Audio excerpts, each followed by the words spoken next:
Bonjour. Bonjour à toutes et bonjour à tous. Merci de me rejoindre. Nous en sommes à la vidéo 22. Alors, c'est la dernière de lecture de mon bouquin. Vous vous souvenez, mon bouquin, il s'appelle Changer le foot pour changer le monde. Tout un programme. Alors, j'ai terminé la lecture des 14 premiers chapitres. On va attaquer le 15e et je voulais vous montrer le petit dessin que j'ai fait à la fin du 14e chapitre. Ça ressemble à une sorte de smiley qui nous fait un clin d'œil, qui tiendrait entre ses dents un rameau d'olivier, hein, comme la colombe de la liberté tenait un rameau d'olivier dans son bec en signe de liberté. D'accord? Alors, je vais y revenir tout à l'heure. Alors, en fait, ce smiley, vu comme ça, en fait, on n'a pas trop l'envie de lui faire vraiment confiance. Hein. Il a l'air un peu bizarre. Bon. Alors, le chapitre 15, le dernier, s'appelle « Philo foot » à la fin, et à la fin, c'est le monde qui gagne. Un petit peu, là je paraphrase un petit peu l'idée que, vous savez, que la Coupe du Monde de foot, c'est plein d'équipes qui jouent les unes contre les autres, et à la fin, c'est l'Allemagne qui gagne. Disait-on à l'époque, ça a bien changé depuis, même que des fois, c'est la France qui gagne. Alors on y va, chapitre 15, dernier chapitre. Dans le jeu de football, l'équipe qui gagne le match est celle qui marque au moins un but de plus que l'autre. Pour y parvenir, le seul chemin qui vaille pour le joueur, c'est celui qui mène au but, voire même droit au but, comme le dit la devise de l'Olympique de Marseille. On pourrait donc dire que pour le joueur, le chemin, c'est le but. D'accord? Mais ce slogan est en totale contradiction avec le but, c'est le chemin, comme nous le suggère Goethe, penseur non estampillé philosophe, mais qu'il était forcément au regard de l'ensemble de son œuvre. Alors si vous tapez Goethe par curiosité sur votre moteur de recherche préféré, vous allez voir que ce garçon, il avait plein de compétences, il s'occupait de beaucoup de choses, et c'est à ce titre que j'ai décidé, moi, de l'estampiller philosophe aussi. Alors, plus modestement, vous aurez compris que le sens de mon bouquin est d'essayer de voir comment pourrait s'articuler ce qui se cache derrière ces deux expressions. La première, et comment il serait possible de passer de l'une, le chemin c'est le but, à l'autre, le but c'est le chemin, sans les opposer, tout en gardant, comme nous avons essayé de le faire tout au long de ces pages, les pieds dans nos chaussures à crampons bien accrochés au terrain, et la tête au niveau des projecteurs. Hein, c'est ce qu'on a essayé de faire tout au long du bouquin. Reconnaissons que si la première formule est d'une compréhension immédiate, hein, le chemin c'est le but, eh bien on ne peut pas en dire autant de la deuxième, le but c'est le chemin, hein,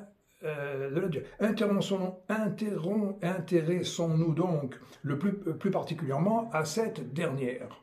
En fait, il n'est pas nécessaire d'avoir fait philo première langue pour comprendre la signification de cette pensée. Le but, c'est le chemin. L'une des traductions modernes qu'on pourrait en faire, bien que datant de plusieurs siècles, serait celle du prince Guillaume d'Orange-Nassau, riche notable hollandais, pas philosophe pour dessous, d'accord, mais surtout indémodable par cet aphorisme, point n'est besoin d'espérer pour entreprendre, ni de réussir pour persévérer.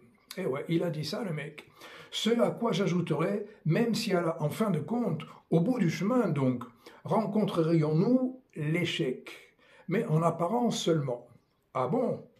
Mais à quelle réussite pourrait bien nous conduire à l'échec?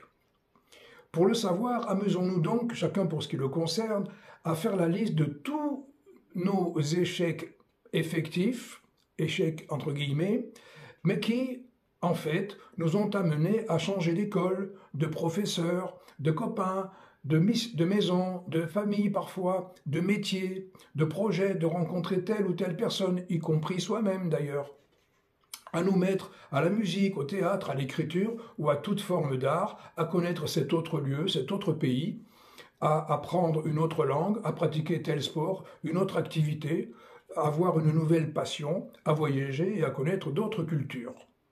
Certes, me direz-vous, mais il ne s'agit là que de changer pour changer.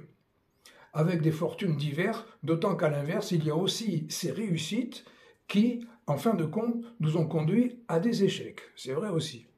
Au final, à quoi tout cela nous mène-t-il? Eh bien, la réponse se trouve peut-être dans ce que nous avons essayé de faire ensemble à travers ce bouquin Je m'explique.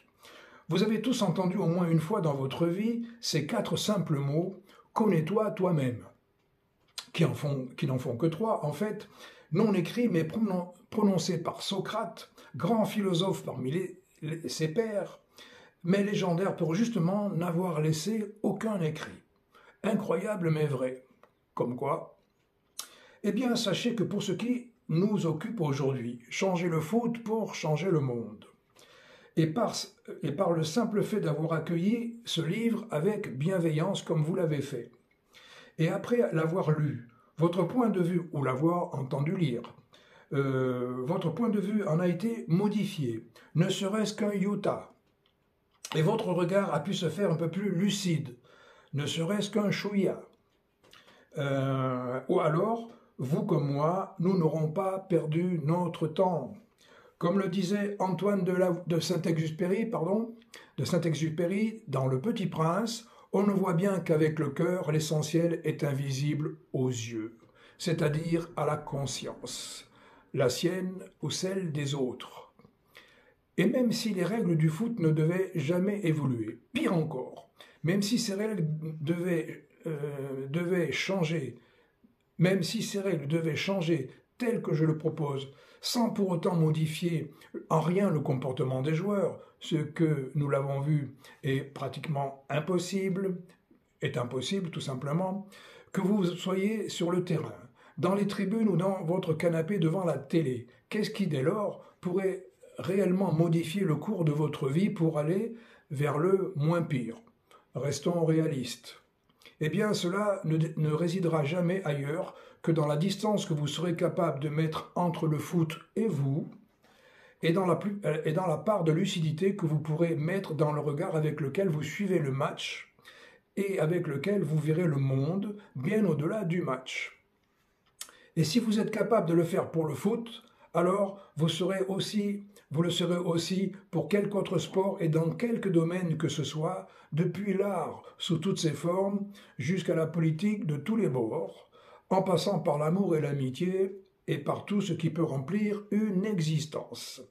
Oserais-je vous dire qu'à la réflexion, à travers cette idée folle que pour changer le monde, changer le foot ne serait sans doute pas une mauvaise option, et même si je continuerai à militer à travers et à œuvrer, en ce sens, peut-être pourrions-nous nous retrouver autour d'une idée toute simple.